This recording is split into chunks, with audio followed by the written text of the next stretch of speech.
அனைவருக்கும் வணக்கம். Welcome back to mylanji.com. ப்ரெக்னென்சியை பொறுத்த வரைக்கும் நிறைய பேர் நிறைய விஷயம் சொல்லுவாங்க. ஆனால் உங்களை நீங்கள் எப்படி கேர் பண்ணிக்கிறது அப்படிங்கிறது ரொம்ப ரொம்ப இம்பார்ட்டண்ட். நான் வந்து தர்னேஷ் ப்ரெக்னெண்ட்டாக இருக்கும் பொழுதும் சரி, அமிர்தினி ப்ரெக்னெண்ட்டாக இருக்கும் பொழுதும் சரி, நிறைய எக்ஸ்பீரியன்ஸ் எனக்கு ஃபஸ்ட்டுக்கும் செகண்டுக்கும் நிறையாவே ஒரு புரிதல் அந்த மாதிரிலாம் இருந்துச்சு. அதை வச்சு உங்ககிட்ட ஷேர் பண்ணிக்கிறேன். பக்கத்தில் சுற்றி இருக்கிறவங்க நிறைய அட்வைசஸ் நமக்கு பண்ணுவாங்க. இதுதான் சாப்பிடணும், இப்படி தான் இருக்கணும், இதுதான் கரெக்ட் அப்படிங்கிற மாதிரி நிறைய விஷயம் சொல்லுவாங்க.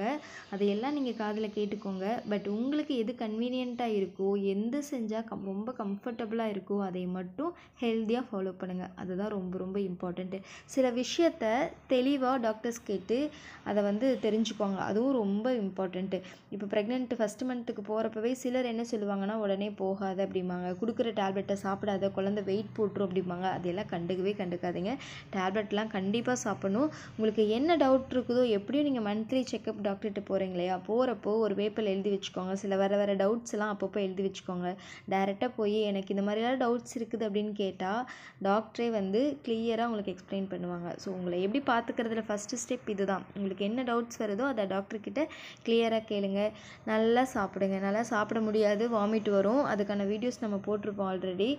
வாமிட் வர டைமில் ஸ்ப்ளிட் பண்ணி சாப்பிட்டுக்கலாம். ரொம்ப வந்து லிக்யூடான அதாவது ரொம்ப சாலிடான ஃபுட்டு சாப்பிட்டா உடனே வாமிட் வருது அப்படின்னா, ரெண்டுமே கலந்த மாதிரி லிக்யூடாகவும் இல்லாமல் சாலிடாகவும் இல்லாமல் நம்ம அந்த மாதிரி கஞ்சி, ரொம்ப ஹெல்த்தியான ஒரு ஓட்ஸ் போட்டு அது கூட வெஜிடபிள்ஸ் எல்லாம் போட்டு அந்த மாதிரி குடிச்சிக்கலாம். கொஞ்சம் எனர்ஜியாக இருக்கிறதுக்கு என்னென்னலாம் பண்ண முடியுமோ அதை பண்ணலாம்.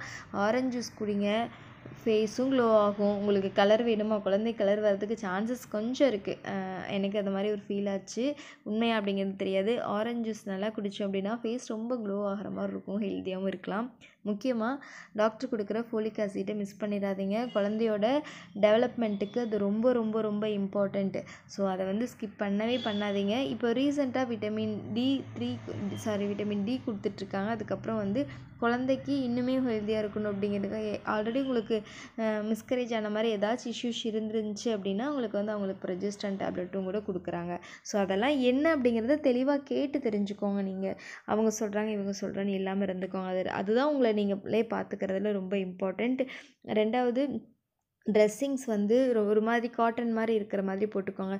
உங்களுக்கு அழகாக இருக்குது அப்படிங்கிறதுக்காக வேறு மாதிரி கிளாத் யூஸ் பண்ணுறப்போ அது ஸ்வெட் ஆகி இன்ஃபெக்ஷன் ஆகிறதுக்கு வந்து மெயின் இன்னர்ஸும் அந்த மாதிரி தான். கொஞ்சம் நீட்டாக வந்து க்ளீனாக, அதுக்கப்புறம் வந்து கொஞ்சம் காட்டன் டைப்ஸ் அந்த மாதிரி போடுறப்போ உங்களுக்கு வந்து அந்த இடத்துல வந்து உங்களுக்கு அலர்ஜியெல்லாம் வராமல் இருக்கும். இல்லைன்னா அது ஒரு இன்ஃபெக்ஷன் ஆகிக்கிட்டு அதுக்கு தனியாக டேப்லெட் இருக்கிற மாதிரி, ஆல்ரெடி வாமிட்டில் அது எல்லாம் சேர்றப்போ ரொம்ப கஷ்டமாக இருக்கிற மாதிரி இருக்கும்.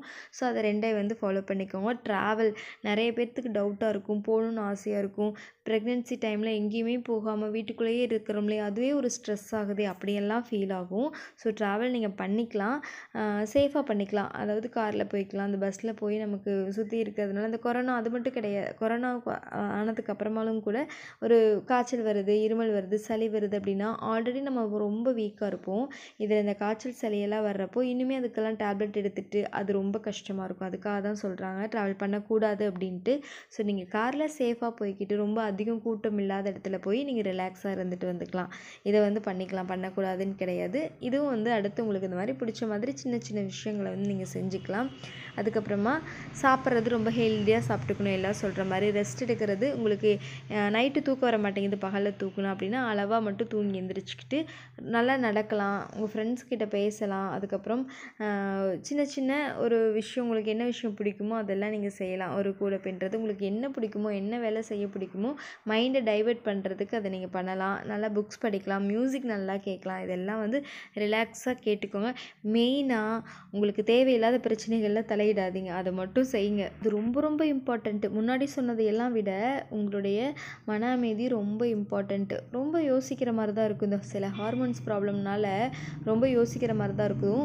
இந்த ஹார்மோன் சேஞ்சஸ்னால அந்த ஃபீல்ஸ் எல்லாம் அந்த குழந்தையும் பாதிக்கும் அப்படிம்பாங்க. ஸோ எதையுமே வந்து ரொம்ப டெப்த்தாக யோசித்து கன்ஃபியூஸ் ஆகாமல், டென்ஷன் ஆகாமல் ஒரு 10 மாதத்துக்கு, அதுக்கப்புறம் ஒரு 2 வருஷத்துக்கு, 3 வருஷம் நீங்கள் மென்டலி ப்ரிப்பேர் ஆகிக்கிங்க. 3 வருஷம் நம்மளால் எதுவுமே வந்து அதை மாற்ற போகிறது கிடையாது அப்படின்ட்டு அதையெல்லாம் ஓரமாக தள்ளி வச்சுட்டு உங்களுக்கு குழந்தையோட க்ரோ எவ்வளோ முக்கியமோ அதை மட்டும் யோசிச்சுட்டு இருந்தாவே போதும். ஸோ உங்களை நீங்களே ஹாப்பியாக வச்சுக்கிறதுக்கு முடிவு பண்ணிக்கோங்க. ஹெல்த்தியானது ஒரு ஃப்ரூட்டு, ஒரு வெஜிடபிள், அதுக்கப்புறம் ஒரு நட்ஸு, இந்த மாதிரி கொஞ்சம் நட்ஸ் இந்த மாதிரி டெய்லியும் இருக்கிற மாதிரி பார்த்துக்கோங்க. அப்பப்போ நீங்கள் எடுத்துக்கோங்க. உங்களுக்கே தெரியும் உங்களோட எனர்ஜி லெவல் எந்த அளவுக்கு இருக்குது அப்படின்ட்டு. அதை அப்படியே கொண்டு போகிறதுக்கு ட்ரை பண்ணுங்கள். ரொம்ப ஹாப்பியாக இருங்க, ரிலாக்ஸாக இருங்க. ப்ரெக்னென்சியை என்ஜாய் பண்ணி கொண்டு போகிறதுக்கு நீங்கள் ட்ரை பண்ணுங்கள். அது முடியாது, பட் நீங்கள் வந்து அதுக்கான சின்ன சின்ன ஸ்டெப்ஸை எடுத்து ட்ரை பண்ணிக்கோங்க. ஹெல்த்தியாக இருக்கணும் ப்ரெக்னென்சியில். ஸோ ட்ரை பண்ணிக்கோங்க. தேங்க்யூ.